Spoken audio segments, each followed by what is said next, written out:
నిన్న జరిగిన పాదయాత్ర విజయవంతం కావటంతో మేట్పల్లి ఎమ్మెల్యే క్యాంపు కార్యాలయంలో కోరుట్ల ఎమ్మెల్యే డాక్టర్ కల్వకుంట్ల సంజయ్ విలేకరుల సమావేశం ఏర్పాటు చేశారు. నేను ఓట్ల కోసమో పదవుల కోసమో పాదయాత్ర చేయటం లేదని, రైతన్నలకు భరోసా కల్పించడానికి, ప్రజల కష్టాల్ని ప్రభుత్వం దృష్టికి తీసుకువెళ్లేందుకు పాదయాత్ర చేశానని తెలిపారు.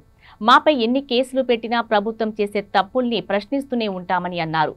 కార్యక్రమంలో ఎంపీపీ మారు సాయిరెడ్డి, మున్సిపల్ చైర్పర్సన్ రణవేణి సుజాత సత్యనారాయణ మరియు బీఆర్ఎస్ నాయకులు పాల్గొన్నారు.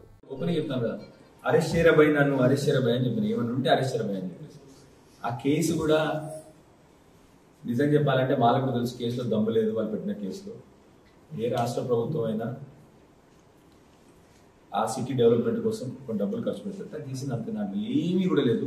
సో ఆయన బ్రహ్మాండంగా నిర్దోషిగా బయటకు వస్తారు. దాంట్లో వాళ్ళు ఏదో కేసులు పెడుతున్నారు. మీరు చూస్తే రోజు పొద్దున ఏం చేస్తుంది ప్రభుత్వం?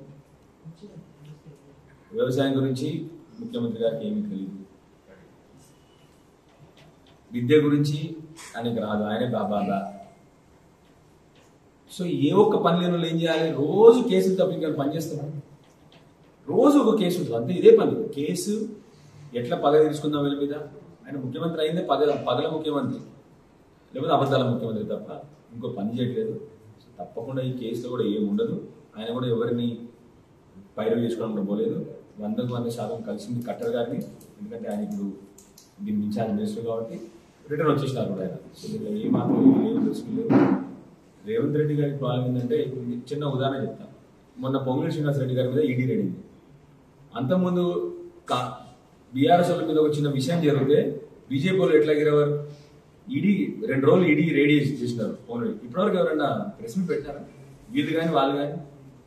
సో మేమేం పైరులు చేసుకో ధైర్యంగా ముందరు పోతా ఉన్నాం. 100 సార్లు మేమే అన్ని అసెంబ్లీలో మీరు చూసినారు లేదో, కాళేశ్వరంలో అవినీతి జరిగింది. మేము చెప్పాం, అరే బాబు మీరు అసెంబ్లీలో చూడండి, ఆన్ రికార్డు ఉన్నాం మేము, దయచేసి వెంటనే దాని మీద మీరు ఏం ఎంక్వైరీ చేసుకుంటారో చేసుకోండి అని చెప్పాం. ఎలక్ట్రిసిటీ గురించి మాట్లాడేది, ఎలక్ట్రిసిటీ గురించి ఏం చేస్తారో చేసుకుంటారో బాబు అని చెప్పి మేమే చెప్పినాం. అంత ధైర్యంగా ఉన్న పార్టీ బీఆర్ఎస్ పార్టీ, భయపడే ప్రసక్తి లేదు. 100% పైరులు చేసుకోము. మీరు కావాలని జైల్లో పెడదామన్నా కూడా ఎస్ మేము పోవడం కూడా రెడీ. కానీ ప్రశ్నిస్తూనే ఉంటాం మేము. నీ అరాచకాలను ప్రశ్నిస్తూనే ఉంటాము, మీరు చేసే తప్పులను ప్రశ్నిస్తూనే ఉంటాం, 100% ప్రశ్నిస్తూనే ఉంటాం. ముఖ్యమంత్రి తెలిసినాయి మా అగేన్స్ట్, అంటే మేము ఎందుకు చేస్తున్నారు అంటే, మేము చాలా మంది మా నాయకులు కానీ మా రైతులు కానీ, ఏం సార్ ఇది నాటకాలు, ఇవి మీరు ఇంత రైతుల కోసం చేస్తున్నప్పుడు అని చెప్పేసి ఉద్యోగపూరితంతో మేము పీకేస్తామని చెప్పారు మా వాళ్ళు.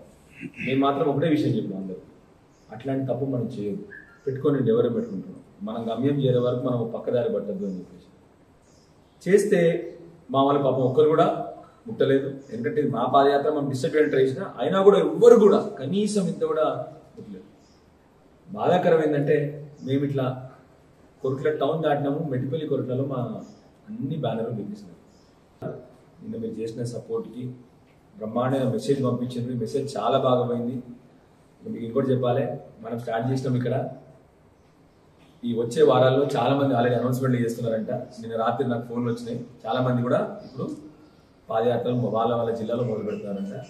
సో రాష్ట్రంలో మొదటిసారి చేసి దానికి మా మీడియా మిత్రులకి సపోర్ట్ చేసి దీన్ని మెసేజ్ని పంపించినందుకు, రైతుల పక్షాన్ని ఇచ్చినందుకు, అండ్ దీని అవుట్కమ్ ఏంటంటే 100% అట్లీస్ట్ సరే రైతు బంధు రాజు ఎగ్గొట్టేసినారు కానీ ఒకటైనా జరుగుతుంది ఇప్పుడు వెంటనే. అవుట్కమ్ 100% నేను కాన్ఫిడెంట్గా ఉన్నా, తొందరగా ఈ వరి కొనుగోలు అయితే జరుగుతుంది. అది మాత్రం నేను గమనించలేను. సో మీ అందరు కూడా మళ్ళొకసారి రైతుల పక్షాన మీరు నిలిచినందుకు మీ అందరికి కూడా పేరు ధన్యవాదాలు చేస్తాను. 2 లక్షలు పోతున్నాయి కదా అని కట్టేసింది. ఈ రాగానే మళ్ళీ చూస్తే ఇప్పటివరకు ప్రభుత్వం ఒక్కరు కూడా రాలేదు. అట్లా ఏది 2 లక్షల పైన వాళ్ళు ఎవరికైతే వాళ్ళ కట్టినాక కూడా ఒక్కరు కూడా రాలేదు. ఆ మిత్రులు కడుతున్నారు ఇప్పుడు పాపం రైతులు. సో ఈ రుణమాఫీకి వీళ్ళ మిత్రులు కడుతున్నారు ఎక్స్ట్రా డబ్బులు తీసుకొని. రెండోది అటు రైతు బంధు రాలే. మూడోది ఇప్పుడు రైతుల కళ్ళాలో ఇప్పటి వరకు కూడా ఇంకా 8% వడ్లనే రాష్ట్ర ప్రభుత్వం ఉన్నది. సో ఇన్ని విధాలుగా మా రైతన్నలు